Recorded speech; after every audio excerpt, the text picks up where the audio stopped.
కానీ అనేక కార్యక్రమాలకు సంబంధించి వారికి ఉన్నటువంటి సమస్యలన్నింటినీ కూడా అవగాహన చేసుకుని ప్రభుత్వం అధికారంలోకి వచ్చిన వెంటనే ఏ ఏ కార్యక్రమాలు చేస్తామనేది స్పష్టమైనటువంటి హామీ ఇవ్వడం. అలాగే ఇంకా చేయాల్సినవి కూడా ఈరోజు ఈ ప్రభుత్వం కూటమి ప్రభుత్వం వచ్చిన తర్వాత ముఖ్యంగా లోకేష్ గారి చొరవతో గౌరవ ముఖ్యమంత్రి నారా చంద్రబాబు నాయుడు గారు, ఉప ముఖ్యమంత్రి పవన్ కళ్యాణ్ గారు, ప్రధానమంత్రి నరేంద్ర మోడీ గారి సహకారంతో చేనేత వర్గీయులకి అదేవిధంగా పంచసారీలకు సంబంధించినటువంటి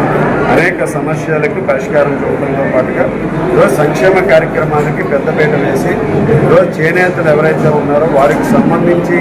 ఈరోజు కార్పొరేషన్తో పాటుగా చేనేత వర్గాలు ఎవరైతే ఈరోజు లూమ్స్ ఉన్నాయో ఈరోజు మరమగ్గాలు అదేవిధంగా మాన్యువల్ మగ్గాలకు సంబంధించి ఉచిత కరెంటును కూడా 200 యూనిట్ల వరకు, మాన్యువల్ మగ్గాలకు సంబంధించి 200 యూనిట్ల వరకు, అలాగే మరమగ్గాలకు సంబంధించి 5 యూనిట్ల వరకు ఉచిత కరెంటును కూడా అందించేటటువంటి కార్యక్రమాన్ని ప్రారంభించడం జరిగింది. అలాగే 50 సంవత్సరాల వరకు ఉన్నటువంటి చేనేతలకు పెన్షన్ కార్యక్రమాన్ని కూడా ఈరోజు ప్రభుత్వం అందించే పరిస్థితిని కూడా మనం చూడవచ్చు. ఈ విధంగా ఇంకా వారికి ఉన్నటువంటి సమస్యల్ని ప్రభుత్వ అధినేతల దృష్టికి తీసుకెళ్లే విధంగా ఈ మహాసభ ద్వారా ముఖ్యమంత్రి చంద్రబాబు నాయుడు గారి దృష్టిలో పెట్టే విధంగా కూడా ఈ కార్యక్రమాన్ని ఈరోజు కూటమి ప్రభుత్వం సహకారంతో, కూటమి ప్రభుత్వంతో సమన్వయంతో దీన్ని ఏర్పాటు చేసుకోవడం, దానికి సంబంధించి ముఖ్యమంత్రి గారు కూడా గౌరవ ముఖ్యమంత్రి నారా చంద్రబాబు నాయుడు గారు అదేవిధంగా ఈరోజు ఇతర నాయకులందరూ కూడా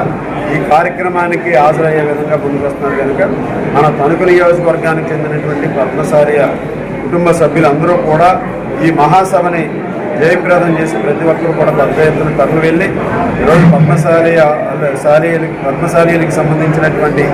ఇంకా ఏదైతే ఇబ్బందులు ఉన్నాయో, సమస్యలు ఉన్నాయో వాటిని ప్రభుత్వం దృష్టికి తీసుకెళ్ళి ఆ సమస్య పరిష్కారానికి ఈరోజు ఈ మార్గం ద్వారా ప్రతి ఒక్కరూ కూడా ముందుకు కదిలి రావాలనే సందర్భంగా తెలియజేసుకుంటున్నాను. ఈరోజు మనం చాలా సంతోషించాలి. ఎందుకంటే మన చేనేతలు ఎక్కువగా ఉన్న ప్రదేశాన్ని ఎంచుకుని మన చేనేతల్ని వెలుగులు నింపాలని లోకేష్ బాబు గారు మరి మంగళగిరిలో పట్టుబట్టి ఆయన